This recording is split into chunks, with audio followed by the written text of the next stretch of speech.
What's up, guys? I'm Cooper Abercrombie. I'm the owner of Bar-A-BBQ here in Montgomery, Texas. We are a Texas Monthly Top 50 restaurant here in Southeast Texas. And today I'm going to show you how we cook Texas-style pork butt on a backyard pellet smoker. Stay tuned.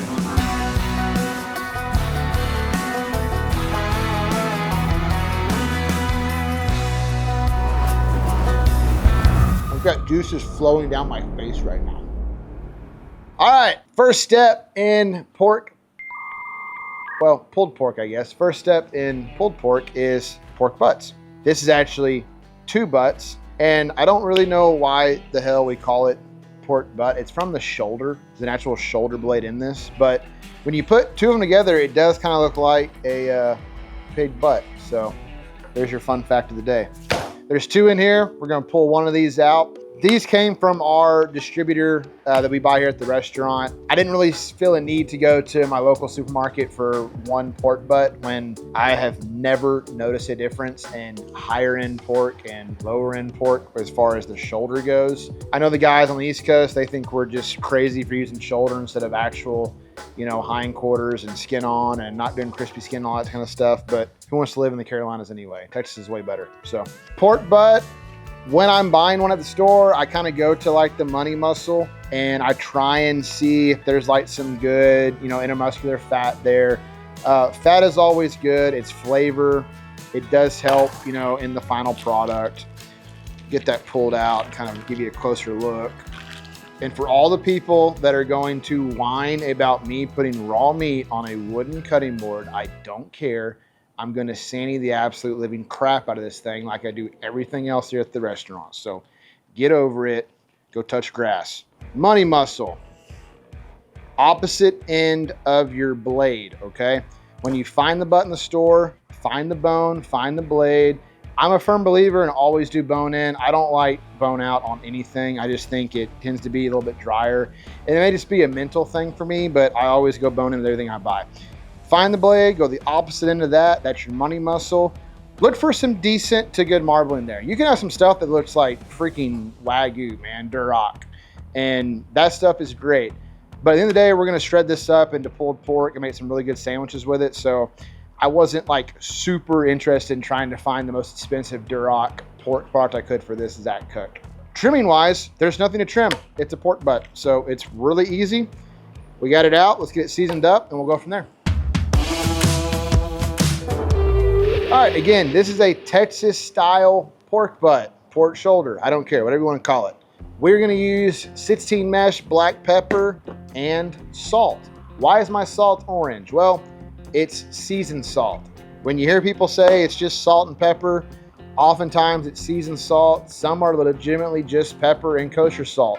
It's all a preference. I just think you get a little bit more flavor with the seasoned salt than you do just straight up kosher salt. But I've done them both ways. I've done them both in the restaurant both ways several times. I like them both. I appreciate them both for what they are. There's really just some core principles when it comes to seasoning anything you have. The more pepper you add to it, the darker the product's going to be. Pepper and smoke. Smoke is attracted to wet, rigid surfaces. Any big piece of protein right here is going to be really wet as it pushes out moisture while it's cooking. The pepper you get from the rigidness of its actual shape helps attract some of that smoke.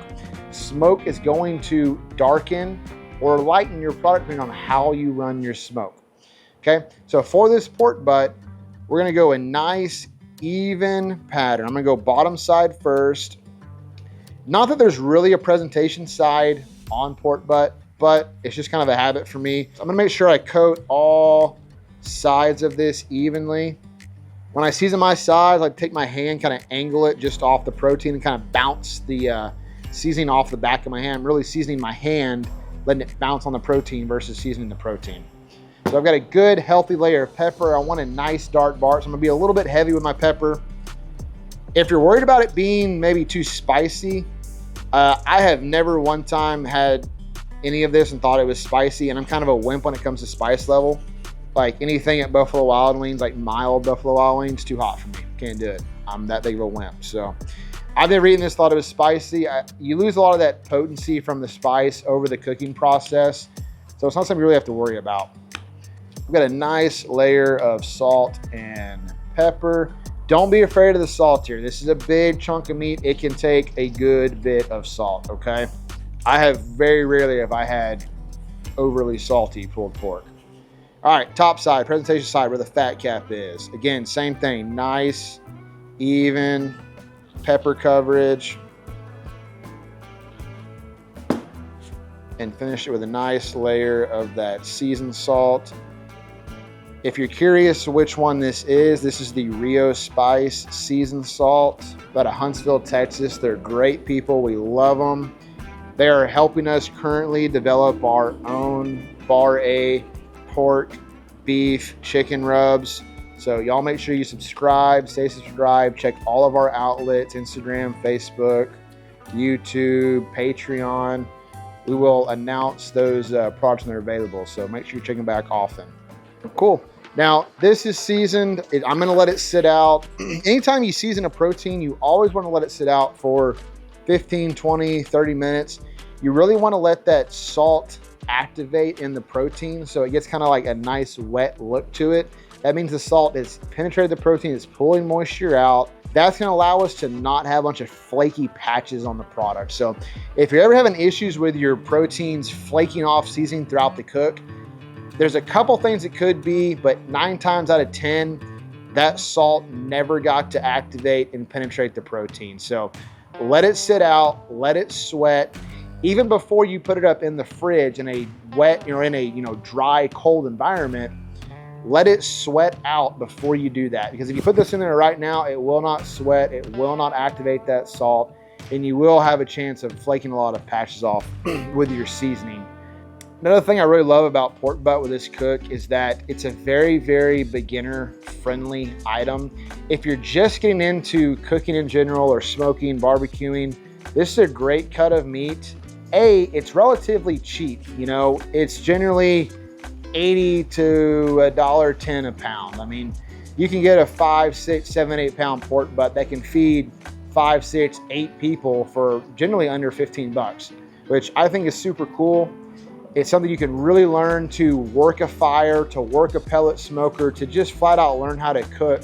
Get something that's actually edible and fun and easy to do, and you're not gonna break the bank doing it. So if you're just getting into it, go get you a good pork butt, check the money muscle, get it seasoned up properly with your favorite stuff, and get it out there and go cook.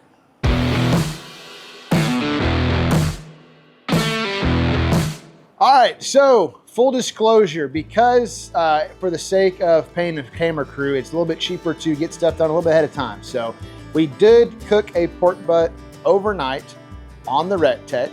That one is actually done. So it needs to rest though for a couple hours. It's been cooking for quite a long time. So I'm gonna open these doors up, show y'all what it looks like once it's done. Then we're gonna put the one we just seasoned on and go through that cooking process together. So I temped it, guys, right in the dead middle, just like in the other videos, the brisket video, beef rib, stuff like that. Dead middle, dead center of the product with a thermopin is my favorite way to do it. I'm looking for like 190 to 195. Like I want to slightly under pull that product, so when I wrap it in the foil, it'll continue climbing and hit like 200, 199, somewhere within there. If you wait until it's fully done on the pit, it's going to overcook. It's going to keep, because once it comes off the pit, it doesn't just stop. It's been doing this for 18 hours now, momentum wise. You pull it off, it doesn't just go straight down. It's going to keep cooking beyond the temperature you pulled it at. So slightly under pull it, put it in your foil, butcher paper, whatever you want to wrap it in. I don't care, it doesn't matter. Put it in there and then let it carry over to the desired done tempness in the wrap. So I'm gonna set it in there, foil wrap it up, let it sit on the counter for a couple hours, and then we're gonna get the one we've seasoned together on the pit and start that process there.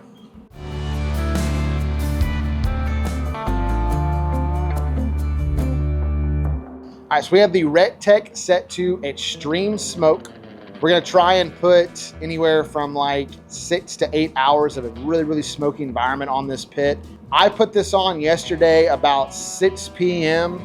I got back here about 5 a.m. So about 11 hours in total, that extreme smoke phase. Trying to put as much color and stuff as I could on the protein itself. So we're gonna get it set up for there, let it sit for 6 to 8 hours. We're gonna drink several beverages while we're waiting on that to happen. And then we'll start bumping our temps up and talk that process later on.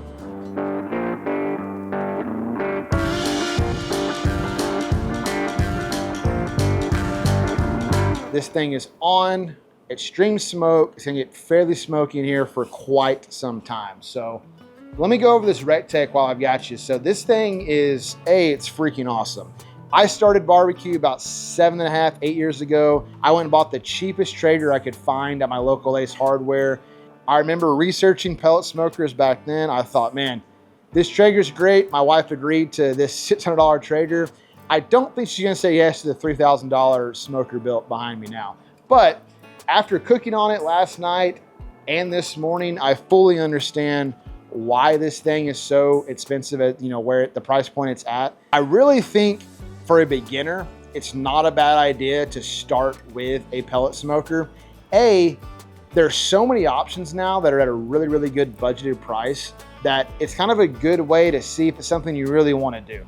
So I'm gonna be honest, if you start with a stick burner and you go spend 12, 14, 15, 18 hours sitting around a pit all day, it sounds fun for a while, but it ends up sucking a lot of times towards the end. You get hungry, family's hungry, they want to eat. You're still 3 hours out on the brisket, so you piss everybody off. Pellet smoker, you can still hang out with family, hang out with friends, go do some fun stuff.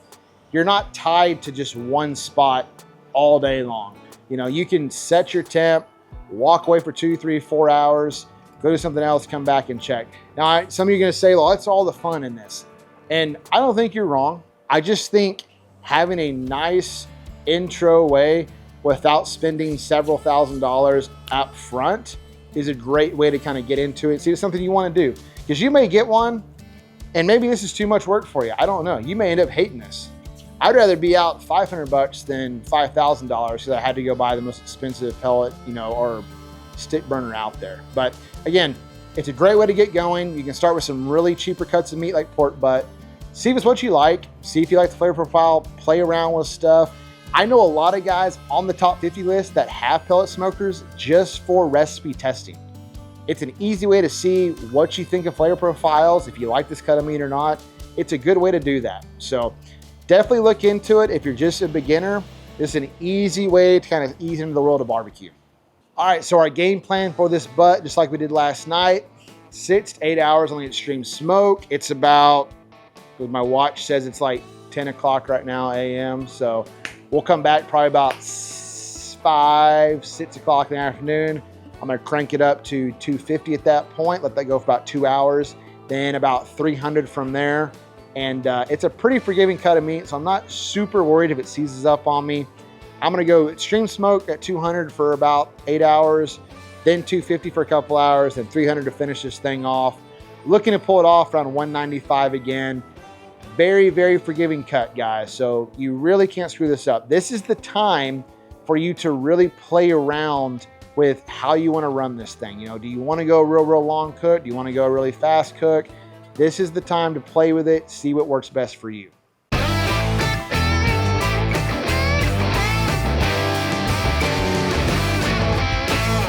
This thing has rested down to 150. Get this thing on the board, dump our sauce, and then we can shred this bad boy up.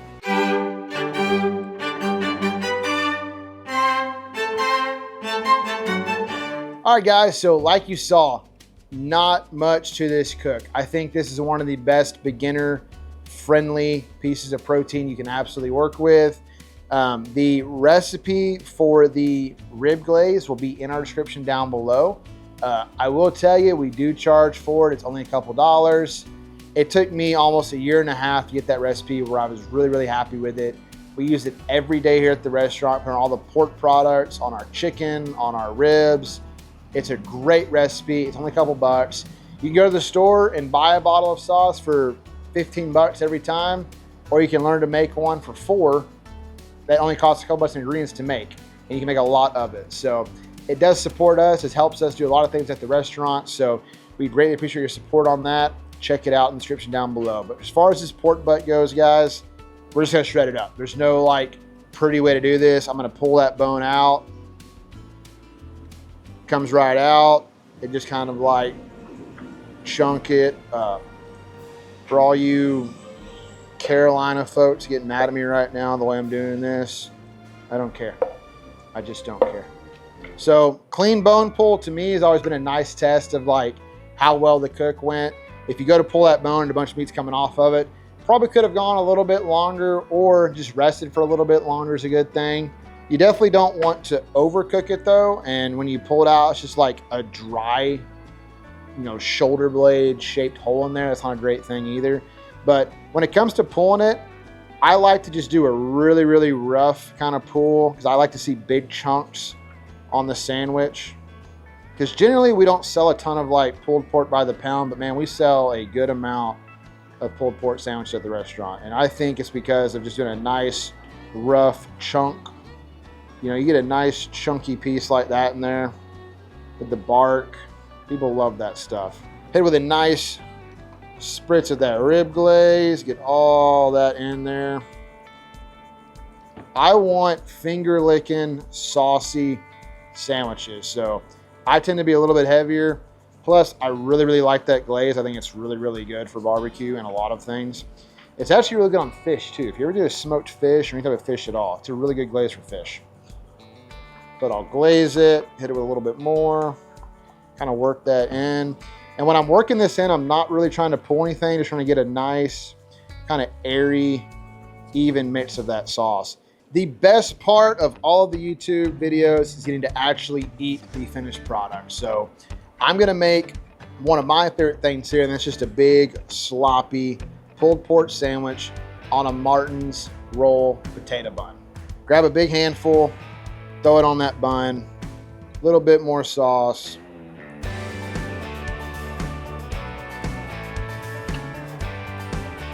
I've got juices flowing down my face right now. Saucy, barky, smoky, salty, check, check, check, check, all the above. It's just so simple, guys. It really is easy. Keep it simple, put your own spin on it. Guys, make sure you go and check out our other videos. We have a lot of great content up. We plan on doing a lot more stuff on the pellet smoker as well as some other cookers here in the near future. And I'll see you guys in the next video. Thank you and God bless.